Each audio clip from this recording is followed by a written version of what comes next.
स्नेही बंधुओं, धर्म दो तरह से किया जाता है, दो तरह का है। एक ग्रस्त धर्म और एक साधु धर्म। एक ग्रस्त धर्म और एक साधु धर्म। ग्रस्त को भी धर्म कहा है। कितनी बड़ी बात है। आप घर में रहते हो ना, लोग कहते क्या करें, हम कुछ कर ही नहीं पाते हैं, लेकिन यहाँ तो धर्म कह दिया कि घर में रहकर भी धर्म हो सकता है। साधु बनने की भूमिका घर में ही बनती है। कहाँ? एकदम से साधु तो बन नहीं जाते। भूमिका कहाँ बनती है? घर में बनती है। साधना कहाँ होती है? घर में होती है। हाँ, आप नहीं करो वो बात अलग है, लेकिन संभावना तो पूरी है। यदि करना चाहो तो संभावना तो पूरी है। अब ग्रस्त में लोग आकर कहते हैं, बोले माता जी क्या करें, मन नहीं लगता। स्वाध्याय करें तो भूल जाते हैं, समझ में नहीं आता है। पूजा करें तो रोज रोज वही पूजा करते करते उसमें भी मन नहीं लगता, मन भाग जाता है। माला फेरें तो मन भाग जाता है। हमसे तो होते ही नहीं है। कारण क्या है ये समझ में नहीं आता। घर में रहकर मोह हावी रहता है। क्या रहता है? मोह हावी रहता है। और जब एक चीज का प्रभाव ज्यादा रहेगा तो दूसरी चीज का प्रभाव अपने आप कम हो जाएगा। साधु ने घर छोड़ दिया, परिवार छोड़ दिया, दुकानदारी छोड़ दी, सब छोड़ दिया। अब उसके पास केवल एक ही काम है, धर्म करना। अब वहाँ उसका मन नहीं भटक रहा। घर में रहकर तो मन बहुत ज़्यादा भटकता है। बस माला लेके बैठ जाओ, वैसे चाहे नहीं भटक रहा हुआ। टीवी देखते तब नहीं भटकता है, बिल्कुल एकाग्रता से टीवी देखी जाती है। जब पड़ोसन से बात करते हैं तो पूरे मन लगा के बात करी जाती है। जब लड़ाई करते हैं तो पूरे मन लगा के लड़ाई करते हैं। मन नहीं भटकता। लड़ाई करने में मन भटकता है क्या? बड़ा एकाग्र रहता है। जिस पे गुस्सा कर रहे हैं फोकस पूरा रहता है, कहीं नहीं भटकता है। अरे बोलिए ना, हैं? जब शादी में जाते हैं तो दिखाने वाला फोकस पूरा एक जगह रहता है कि मुझे क्या क्या दिखाना है, ठीक है ना। और माला लेके बैठ जाओ, बस इतना भटकेगा कि बस हो गई, जाप अब नहीं करना मुझे, तो परेशान हो जाएगा। यानी एकांत का जीवन जीना अभी नहीं आया है। यदि भीड़ में जीना आता है तो एकांत में भी जीना आना चाहिए। जो एकांत का जीवन अच्छे से जी सकता है, एकांत में बैठकर अपने मन को अच्छा रख सकता है, वो भीड़ में भी अच्छे से जी सकता है। और जो एकांत में रहकर अपने आप को कंट्रोल नहीं कर पाता है, वो भीड़ में तो पूरा बह जाता है। यदि स्वयं को वश में करना है तो उसका एक ही साधन है, एकांत में अपने आप को संयम में, साधना में रख के मन को शांत रखें। और जहां हम चाह रहे हैं मन वहां रहे। अभी जहां चाहते हो वहां मन रहता है क्या? नहीं रहता ना। मन किसका है? तुम्हारा है या किसी दूसरे का है? भाई हम ये कहें कि सामने वाला मेरे वश में नहीं है, ये बात तो समझ में आती है। ये बात तो समझ में आती है कि सामने वाला मेरे वश में नहीं है, लेकिन मेरा मन मेरे वश में नहीं है, ये बात समझ में नहीं आती है। और जो जैन धर्म है वो मन की साधना के लिए ही होता है। जैन धर्म यदि सबसे ज्यादा साधना करवाता है तो मन की और भावों की साधना करवाता है कि मन को कैसे साधें। मन को पकड़ना नहीं है। नहीं तो आप सोचो कि मन भाग रहा तो इसको पकड़ के बैठ जाओ। मन पकड़ने की चीज नहीं है। मन का तो काम ही भागने का है। उसका भागना ही उसका अतिशय है या उसका निरतिशय है, दोनों बातें हैं। जैसे गाड़ी है, गाड़ी का क्या काम है? चलना। गाड़ी का क्या काम है? चलना। अब कोई ये कहे हमें गाड़ी को चलाना नहीं, हम तो रखे रहेंगे, तो भाई वो गाड़ी तो चाबी से चलती इसलिए खड़ी भी हो सकती है, लेकिन यहां कोई चाबी नहीं है। यहां कोई चाबी नहीं कि तुम उसकी चाबी बंद कर दो तो मन बंद हो जाएगा। ये गाड़ी का काम है 24 घंटे, 24 आवर्स चलता रहता है। आप सो जाते हो तो लगता है मन सो गया, लेकिन मन सोता नहीं है, मन फिर भी चलता रहता है। तुम्हारी नींद जरा सी कमजोर होती है, वो सपने में चलने लगता है। सपने देखते हो ना? कौन देख रहा है? कौन काम कर रहा है? शरीर सोया हुआ है, आंखें बंद हैं, बाहर की कोई चीज आपके अंदर नहीं जा रही है। अब ये अंदर कौन काम कर रहा है? मन काम कर रहा है। जरा सी नींद कम हुई वो सपने शुरू हो जाते हैं। जब तक गहरी नींद में होते हो तो पता नहीं चलता है, लेकिन जरा सी नींद कम होते ही सपने शुरू हो जाते हैं। कुछ लोग कहते हैं हमें तो सारी रात सपने आते हैं। मैंने कहा तुम्हें नींद ही अच्छे से नहीं आती। मतलब तो यही हुआ ना, तुम्हें सपने दिख रहे हैं, इसका मतलब तुम पूरी गहरी निद्रा में नहीं हो। गहरी निद्रा में सपने नहीं आते, लेकिन मन फिर भी शांत नहीं रहता। तो मन का काम है 24 घंटे चलना। क्या काम है? 24 घंटे चलना। अब कहां चल रहा है? वो चल रहा है या चला रहे हो? दो बातें हैं। चल रहा है या चला रहे हो? चला रहे हो तो तुम मालिक, और चल रहा है तो मन मालिक। कुछ समझ में आया नहीं आया? दो चीज अलग अलग हैं। मन को चलाने वाला मैं आत्मा, मन को चलाने वाला मैं आत्मा, और मेरे अनुसार मन चल रहा है, मतलब मैं राजा। प्रजा किसके अनुसार चलती है? राजा के अनुसार। और राजा प्रजा के अनुसार चलने लगे तो वो राजा काहेगा? राजा सोचता है, समझदार होता है, प्रजा को क्या भला है, क्या अच्छा है, क्या करना है, राजा जानता है और फिर उसे अपने अनुसार चलाता है। और यदि तुम मन के अनुसार चले तो मन मालिक, मन राजा। अभी हो क्या रहा है?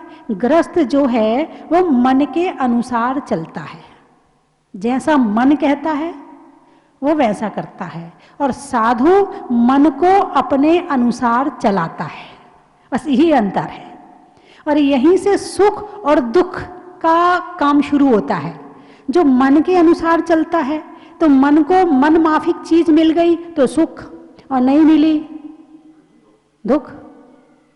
ठीक बात है ना? तुमने मन में सोचा कि ऐसा हो जाए, बड़ा मजा आ जाएगा, हो गया तो मजा, और नहीं आया तो दुख। यदि मन को कहते मिलेगा तो ठीक, नहीं मिलेगा तो ठीक, तुझे दुखी नहीं होना है, तो तुम्हें दुख नहीं होता। ये दुख भोगने वाला आत्मा है। दुख भोगने वाला कौन है? आत्मा है। तो मन की साधना ही सुख की साधना है। सुख कहां से आता है? मान लो शरीर में किसी के पैर दुख रहे हैं और वो प्रवचन में आके बैठ गया, ठीक है। अब उसका मन प्रवचन में लग गया, उसे पैर का दुख महसूस हो रहा है क्या? अरे बोलिए ना। घर में 100 तरह के दुख होते हैं और प्रवचन में बैठे हो और मन प्रवचन में लगा हुआ है, तो 100 तरह के दुख एक तरफ पड़े हैं और तुम शांति से बैठे हो। बात समझ में आई कि नहीं आई? तो सुखी किसको करना है?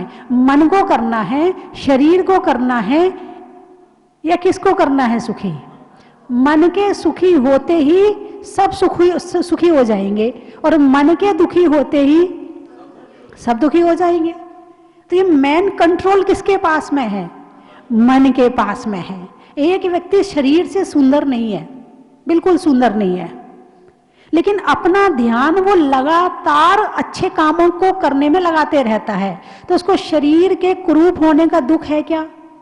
नहीं है। और एक व्यक्ति ऐसा है कि कुरूप है बहुत और दिन भर इसी की टेंशन करता, मैं तो बहुत कुरूप दिखता हूँ, मेरी शक्ल तो बिल्कुल अच्छी नहीं है, मैं तो आईना भी नहीं देखना चाहता हूँ, कहीं भी जाता तो उसे एक ही बात याद रहती है, मेरी शक्ल खराब है।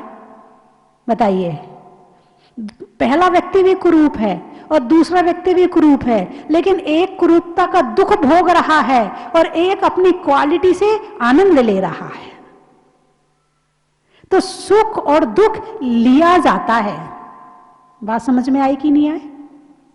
सुख और दुख लिया जाता है, कोई देने वाला नहीं है, कोई देने वाला है ही नहीं है।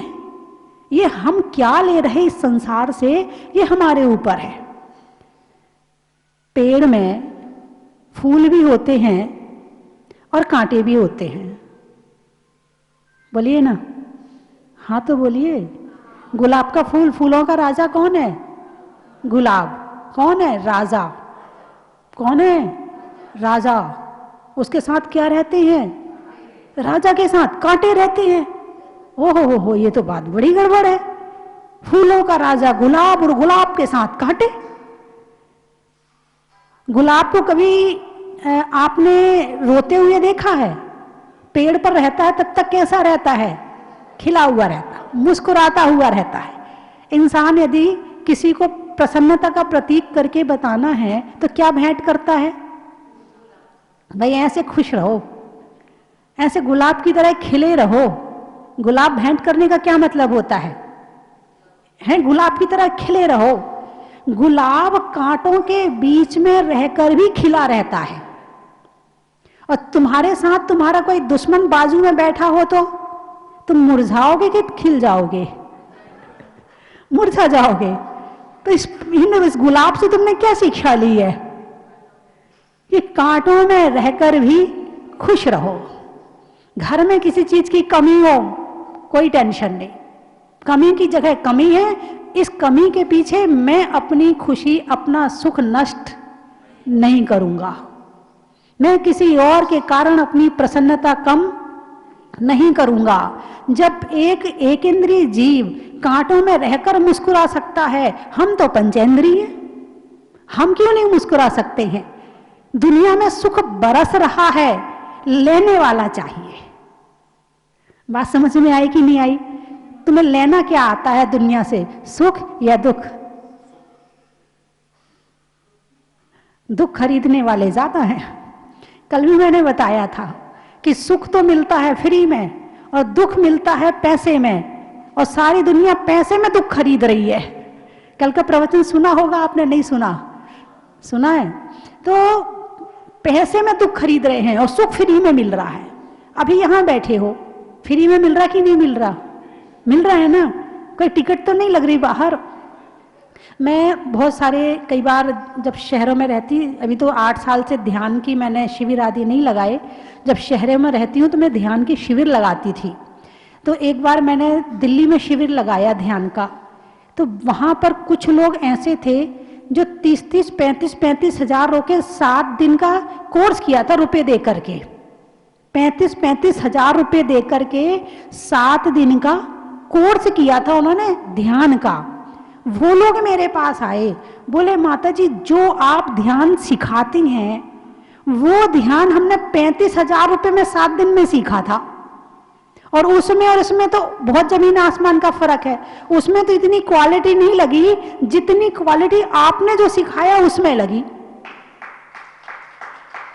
ये प्रैक्टिकल बता रही हूं मैं। तो यहां फ्री में मिलता है ना, तो तुम उसकी कीमत नहीं करते। भगवान महावीर फ्री में देते हैं ना, तुम उसकी कीमत नहीं करते। लेकिन जहां पैसे में मिलेगा ना, उसकी कीमत है। जो महंगा डॉक्टर होता ना, बहुत अच्छा डॉक्टर है, उसकी फीस तो 1000 रुपए से तो शुरू होती है, 2000 से कम में तो वो अंदर ही नहीं घुसने देता। बहुत बढ़िया डॉक्टर है। तुम्हारी किसकी कीमत कर रहे हो तुम? जहां पैसा है वहां तुम कीमत, वैल्यू समझते हो, और जहां फ्री में मिले उसकी वैल्यू नहीं है तुम्हारे पास में। एक बार तो जब हम लोग हरियाणा में थे तो यमुनानगर में मार्केट में प्रवचन 3-4 दिन तक लगातार हुआ। तो वहाँ एक बड़ा साधु इस तरह से पहली बार ही प्रभावना जैन धर्म की हो रही थी, तो वहाँ के पत्रकारों को बड़ा अट्रैक्शन था। तो बाद में वो मेरे पास आए, बोले क्या होता प्रवचन करने से? सब साधु संत पैसा लेके प्रवचन करते। मैंने कहा पैसा? मैंने ये कौन से प्रवचन का? बोले आप भी तो लेती होंगी। बिल्कुल यही बात बता रही, क्योंकि वहां पहले जैन धर्म की प्रभावना नहीं हुई थी। बोले आप भी तो पैसा लेती होंगी। मैंने कहा पैसा और मैंने कहा पैसा त्याग करके आ गई मैं। पैसे को तो हाथ भी नहीं लगाना मुझे, पैसे को देखना भी नहीं मुझे। हाथ लगाने की तो बात दूर है, देखने की भी मुझे जरूरत नहीं है, कोई वास्ता ही नहीं पैसे से। बोले सच में? मैंने कही बोलो आप सारे समाज से चर्चा कर लीजिए कि जैन साधु कितने प्रवचन करने का कितना पैसा लेता है। ये तो एक बहुत अटपटी बात हो जाएगी जैनियों में। बोले आप इतना अच्छा प्रवचन करती, पैसा नहीं लेती? मैंने कहा ना, पैसा लेके अच्छा प्रवचन वो तो बेचना हो गया, और जैन धर्म तो निस्वार्थ और निष्काम भाव से धर्म करना सिखाता है। जितना निस्वार्थ निष्काम होगा वो मेरा है, और जितना पैसे का है वो व्यापार है। व्यापार किसे कहते हैं? लेना और देना। हमने आपको दिया, आपने हमें दिया, क्या हो गया? व्यापार। दुकान में क्या होता? आप दुकानदार को पैसे देते हो और दुकानदार आपको सामान देता है, तो व्यापार हो गया ना। लेना और देना को क्या कहा? व्यापार हो गया। मैंने कहा भाई हम लोग कोई पैसा नहीं लेते, निस्वार्थ साधना। बोले फिर किसी ने उन्हें बताया कि माता जी पाँव में कुछ नहीं पहनती, नंगे पैर पैदल चलती हैं, केश लॉन्च करती हैं। तो बोला अच्छा आप ये कष्ट सहन करती हैं, अच्छा आप ये कष्ट सहन करती, सर्दी में आप गर्म कपड़े नहीं पहनती? मैंने कहा नहीं। अच्छा आप सर्दी का कष्ट भी सहन करती हैं? मैंने कहा भाई इसे कष्ट मत बोलो, इसे तपस्या कहो। जो जबरदस्ती कराया जाए, जो जबरदस्ती कराया जाए उसका नाम है कष्ट। जो जबरदस्ती कराया जाए उसका नाम है कष्ट, और जो स्वयं किया जाए उसका नाम है तपस्या। उसका नाम है तपस्या। मैंने कहा ये तपस्या है, ये कष्ट नहीं है। हमें किसी ने जबरदस्ती दीक्षा नहीं दिलवाई है, हमने अपनी इच्छा से ली है, अपनी भावना से ली है। और विपरीत परिस्थितियों में अपनी परीक्षा करने का यही तो साधन है कि मेरा मन शांत हुआ कि नहीं हुआ, समता आई कि नहीं आई। कष्ट होने के बाद भी कहीं हम रो तो नहीं रहे बैठ के। कष्ट में क्या करता है आदमी? दुखी होता है, रोता है ना। और कष्ट में रोए ना, दुखी ना होए और समता भाव रख के भगवान का स्मरण करे, इसका नाम है धर्म। वो चाहे घर में रहो, चाहे साधु बन के करो, कहीं भी रह करके किया जा सकता है। धर्म क्या सिखा रहा है? धर्म यही सिखा रहा है। संसार में दुखी कौन है? जो नहीं सीख रहा है। अब भगवान है हमारे, भगवान के दर्शन करने रोज जाते हो ना। मैं हमेशा ये बात कहती हूँ कि भगवान के दर्शन करने जाते हो, वहां से क्या सीख कर आते हो? आपने पूजा करी, कुछ लोग तो माता जी हम पूजा रोज करते हैं। अच्छा माता जी हम माला भी रोज फेरते हैं। अच्छा तो तुम्हारे पास कोई दुख कष्ट तो नहीं होगा? अरे माता जी इसीलिए तो पूजा करते हैं।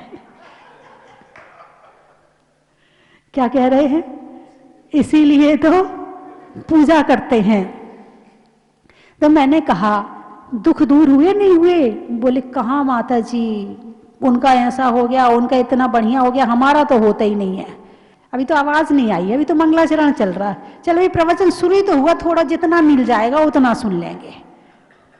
ऐसे लोग भी होते कि नहीं होते? जितना मिल जाएगा उतना सुन लेंगे, ऐसे लोग भी होते हैं। अच्छा कभी ऐसा हुआ कि पिक्चर देखने में आपने कहा कि भाई जितनी मिल जाएगी उतनी देख लेंगे?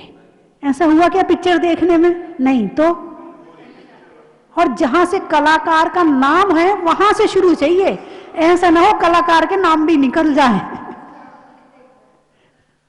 ऐसे ही होता कि नहीं होता? और धर्म में जितना मिल जाए उतना ही बहुत है। इसका मतलब आपकी आस्था कहाँ ज्यादा है? मनोरंजन में, संसार में, राग में, मोह में। बस जिसकी आस्था जहां है वहां से वैसी चीज आती है। जहां जैसी आस्था है वहां से वैसी चीज तुम ले लेते हो। तो सुख जहां है वहां झांकते भी नहीं है और जहां नहीं है वहां 24 के 24 घंटे लगाए पड़े हैं। 24 के 24 घंटे मंदिर भी जाते हैं तो आत्मा के सुख के लिए नहीं, घर गृहस्थी के सुख के लिए मंदिर जाते हैं। अरे बोलिए ना, हैं हम सुखी रहें, आगे बोलो, हमारा परिवार सुखी रहे, क्या बात है, हमारे बच्चे सुखी रहें, हमारे उनकी तबीयत ठीक हो जाए, हमारे उनका ये हो जाए, उनकी दुकान चल जाए, उनका, मैं रोज ये बात याद दिलाती हूं आपको, रोज, ताकि आप धर्म करो तो आत्मा से करो, निस्वार्थ रूप से करो, निष्काम रूप से करो, और निष्काम रूप से किया हुआ धर्म ही आपके सच्चे सुख का कारण बनेगा। संसार के सुख थोड़े हैं और दुख ज्यादा हैं। जब बचपन में आप थे तब दुख आपके पास में थे या नहीं थे? नहीं, आपको पता नहीं था, दुख तो थे, दुख तो थे, दुख तो थे। पेट दुख रहा है, रोना शुरू कर दिया।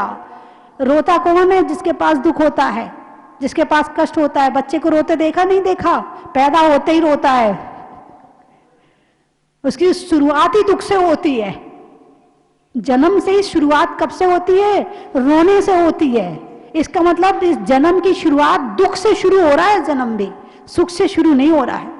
वो छोटा सा बच्चा है, उसका पेट दुख रहा है, रो रहा है, माँ को समझ में ही नहीं आ रहा क्या हो रहा है, सिर दुख रहा है, कोई बीमारी हो गई है, खेलते खेलते गिर गया, चोट लग गई, किसी ने कुछ दिया नहीं, किसी ने छीन लिया, किसी ने मोबाइल छीन लिया, रोना शुरू कर दिया। बचपन में दुख तो है मगर याद नहीं है, वो उसी समय की चीज है। अभी बड़े होने के बाद के दुख आपको याद हैं, बचपन के दुख याद नहीं है। फिर जब थोड़े बड़े हुए तब दुख थे कि नहीं थे आपके पास? तब भी थे। फिर और बड़े हुए, फिर भी थे। फिर और बड़े हुए, फिर और दुखी हुए, फिर और बड़े हुए, फिर और हो गए, फिर बुढ़ापा आ गया, फिर मतलब दुख खत्म ही नहीं हो रहे हैं। ओहो हो। वो सारी जिंदगी प्रयास किसका कर रहे हो? दुख दूर करने का प्रयास किसका चल रहा है? हुए खत्म? नहीं हुए, क्योंकि वहां संसार इसी का नाम है जहां दुख ही दुख होते हैं। तो धर्म क्यों करते हैं? सुख प्राप्ति के लिए। क्यों करते हैं? सुख की प्राप्ति के लिए। और धर्म से क्या प्राप्त होता है? सुख प्राप्त होता है। शारीरिक सुख मिले ना मिले, आत्मिक सुख तो मिलता ही मिलता है, और आत्मा का सुख ही सबसे बड़ा सुख होता है। आ रही हूं जयपुर, कितने लोग मिलेंगे मुझे सुख लेने वाले? दुख लेने वाला तो सारा संसार है, देखती हूं सुख लेने वाले कितने लोग हैं। जयपुर में सुख लेने के लिए कितने लोग उत्सुक हैं, दुख लेने के लिए सब तैयार रहते हैं। बंधुओं, संसार में, संसार का दूसरा नाम दुख और दुख का दूसरा नाम संसार। संसार का दूसरा नाम दुख और दुख का दूसरा नाम संसार। जैसा आपने मुझे बताया कि बचपन में भी दुख था, उससे बड़े में भी दुख था, जवानी में भी दुख था, अधेड़ में भी दुख था, और बुढ़ापे में भी दुख है, और मरण में भी दुख है, और दुख ही दुख है। सुख प्राप्त करने का एक ही साधन है, उसका नाम है जिन धर्म। जितना ले सकते हो ले लो, वरना इस घर गृहस्थी में तो अनेकों जन्म लेके खत्म कर लिए, कुछ नहीं मिला। मिलेगा धर्म से मिलेगा। तो मेरी बात आपकी समझ में आ गई? अरे बोलिए ना, जोर से बोलिए, बोलो आ गई।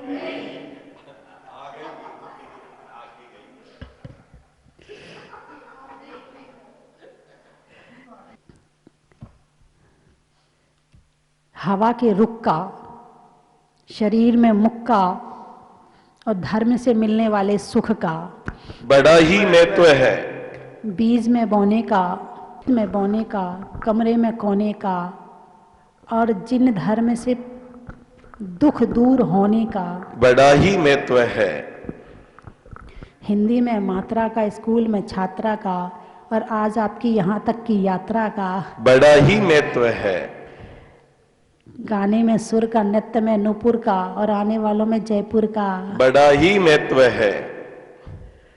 पानी की धार का, सप्ताह में वार का और आने वालों में मंगल विहार का। बड़ा ही महत्व है। पानी में मगर का, चलने में डगर का और आने वालों में गायत्री नगर का। बड़ा ही महत्व है। और जहाजपुर में जो लोग आए हैं, देने में दात का, लड्डू में गात का और आने वालों में फिरोजाबाद का। रहने के लिए धरा का, रंगों में हरा का और आने वालों में मथुरा का। बड़ा ही महत्व है। खेत में खाद का, खेत में खाद का नहीं होने में विवाद का और आने वालों में अहमदाबाद का। बड़ा ही महत्व है। धरती के लिए अंबर का, धरती के लिए अंबर का और महीनों में दिसंबर का। बड़ा ही महत्व है। और आने वालों में सलूम्बर का। बड़ा ही महत्व है। नेता के दौरा का, नेता के दौरा का और रंगों में हरा का, आने वालों में बागी दौरा का। बड़ा ही महत्व है। पीने में पानी का, रिश्तों में नानी का और आने वालों में सिवनी का। बड़ा ही महत्व है। पान में चूना का, अनाज में चना का और आने वालों में पूना का। बड़ा ही महत्व है। आम की बोर का, खाने में कौर का, आने वालों में इंदौर का। बड़ा ही महत्व है। भोजन में बड़ा का, गर्मी में घड़ा का और आने वालों में तेंदुखेड़ा का। बड़ा ही महत्व है। नदी में नाव का, मनुष्यों के प्रभाव का और आने वालों में पीपल गांव का। बड़ा ही महत्व है। गाने में सुर का, नृत्य में नूपुर का, आने वालों में जबलपुर का। बड़ा ही महत्व है। लकड़ी में खैर का, नहीं होने में बैर का और आने वालों में सुसनेर का। बड़ा ही महत्व है। वृक्षों में बड़का, बड़की जड़ का, आने वालों में टीकमगढ़ का। बड़ा ही महत्व है। हाथ में घड़ी का, भोजन में बड़ी का और आने वालों में सिलीगुड़ी का। बड़ा ही महत्व है। त्रियंचों में बिल्ली का, डंडा में गिल्ली का, आने वालों में दिल्ली का। बड़ा ही महत्व है। राम की सिया का, राम की सिया का, सावन में बिया का और आने वालों में गोंदिया का। बड़ा ही महत्व है। शास्त्रों में समय सार का और आने में छोटा गिरनार का। बड़ा ही महत्व है। कि हम 4-5 दिन से तीर्थ यात्रा पर निकले हुए हैं। हमें नाम तो सुना था, टीवी में देखा था, लेकिन जहाजपुर के बारे में आज जो हमने दर्शन किए हैं और जो मंदिर की भव्यता देखी हुई है, उसके साथ प्रभु मुंशीनाथ भगवान की जो मूर्ति है, इसको देखकर बस ऐसा लग रहा है जैसे मुंशीनाथ भगवान हमारे सामने विराजमान हैं। ऐसे अद्भुत मूर्ति, ऐसे कम समय में चमत्कार दिखाने वाली मूर्ति मैं समझता हूं इस क्षेत्र में अभी कोई नहीं है। ऐसी मूर्ति को हम नमन करते हैं, बारंबार नमन करते हैं और मुंशीनाथ भगवान के चरणों में आशीर्वाद चाहते हैं कि हम सभी को, हमारे सारे परिवार को, हमारे सारे देश के लोगों को पूर्ण शांति प्रदान करें, ऐसी प्रभु से कामना करते हैं। आज का दिन पौष शुक्ला सभ्या बहुत ही शुभ दिन है, जिसमें शांतनाथ भगवान जी का केवल ज्ञान महोत्सव, पार्श्वनाथ भगवान जी का महोत्सव और चंदा प्रभु भगवान जी का महोत्सव है। और साथ ही साथ मेरा बड़ा सौभाग्य है, आज मेरा जन्मदिन भी है। माता जी से नमोस्तु नमोस्तु नमोस्तु। सब लोग यहाँ आकर के भगवान के दर्शन कर रहे हैं और प्रभु ने अपने चरणों में बुला लिया है, ये हमारा बहुत सौभाग्य है। हम भगवान का आशीर्वाद चाहते हैं और माता जी का सबका आशीर्वाद चाहते हैं। यहाँ का माहौल बहुत ही बढ़िया है और भगवान के दर्शन होने के बाद बड़ी शांति मिलती है। हम भगवान से प्रार्थना करते हैं सभी को सुख शांति मिले। पता नहीं कहाँ हम स्वर्ग में आए हैं, इसलिए हम मुनि सुब्रत नाथ भगवान को बार बार धन्यवाद करते हैं। ऐसा ही दर्शन हमको बार बार साल में 6 महीने में हमको हे प्रभु आप अपने चरणों में बिठाए रखना। बोलो मुनि सुब्रत नाथ भगवान की। जीवन के इस क्षण को विशेष रूप से जीना चाहूँगा माता जी का जैसा नाम है स्वस्ति भूषण, उन्होंने वास्तव में जीवन का परम सौहार्द और अलंकार को ग्रहण करते हुए इस स्वस्ति भूषण नाम के साथ में जहाजपुर स्थान निर्मित किया है। और इस जहाजपुर में वर्तमान में जो ख्याति प्राप्त की है वो वास्तव में अद्वितीय है। इतने कम समय में और इतना अच्छा स्थान जो कि गिनीज वर्ल्ड ऑफ बुक में अपना नाम लिखा चुका है, ऐसे स्थान पर सभी श्रावकगण, सभी भक्तगण अपना अमूल समय और अमूल धन यहाँ पर दे करके अपने जीवन को पुण्य का भागीदारी बना सकते हैं। और वास्तव में जैसा सोचा था उस सोच से बहुत ऊपर, और जो माताजी ने सोचा था उस सोच से भी बहुत ऊपर ये क्षेत्र बना है। ऐसे मुनि शिवव्रतनाथ भगवान के चरणों में बारंबार नमोस्तु नमोस्तु नमोस्तु भगवान। चलो रे चलो रे चलो, चलो रे चलो रे चलो, चलो जहाजपुर। चलो रे चलो रे चलो, चलो रे चलो रे चलो, चलो जहाजपुर। जय जिनेंद्र बंधुओं, मैं आपको सादर आमंत्रित करता हूं आने वाली 31 दिसंबर को। उस दिन सन 2021 को विदा करना है और रात्रि को 12 बजे 2022 का अभिनंदन करना है।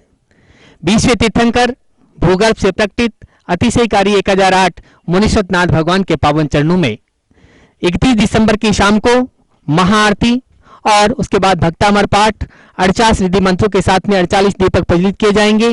साथ ही भजन संध्या होगी और ठीक रात्रि को 12 बजे नए वर्ष का स्वागत करेंगे 108 दीपकों की महाआरती के साथ में।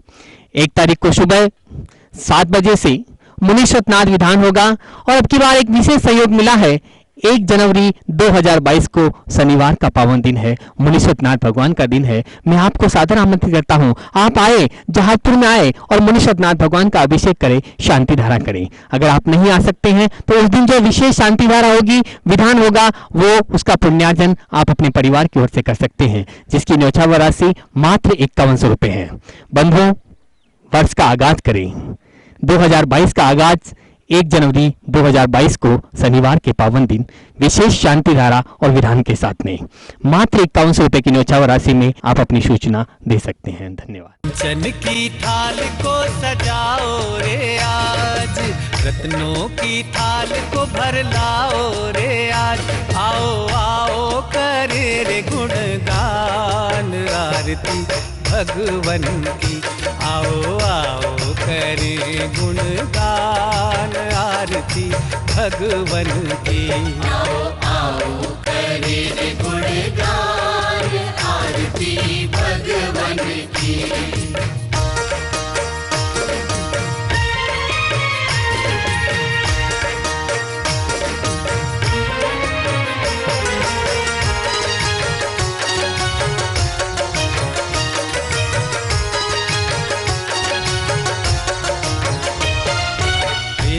सुमित्र के राज दुलारे, माँ पद्मा जी के नैनों के तारे।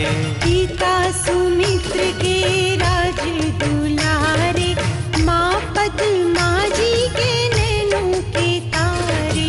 राजगृही में जन्म लियो आप, राजगृही में जन्म लियो आप। आओ आओ मनाए खुशी आज आरती भगवन की। आओ आओ करे गुणगान आरती भगवन की। आओ आओ करे गुणगान आरती भगवन की।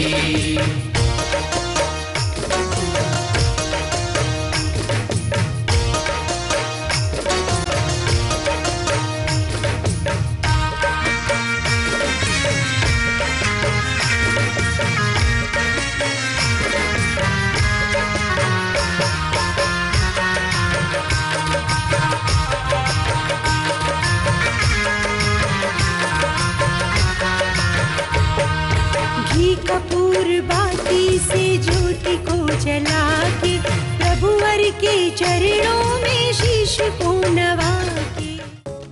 परम विदुषी लेखिका गणिनी आरिका रत्न श्री 105 स्वस्ति भूषण माताजी जिन्होंने मात्र 20 वर्ष में 100 से भी अधिक किताबें लिखकर जैन समाज को अनूठा योगदान दिया है।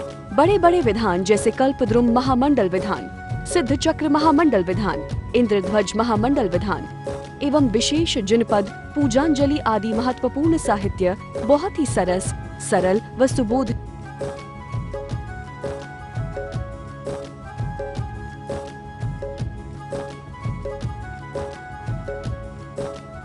करने हेतु आज ही संपर्क करें। संपर्क सूत्र 7906062500 98683456768।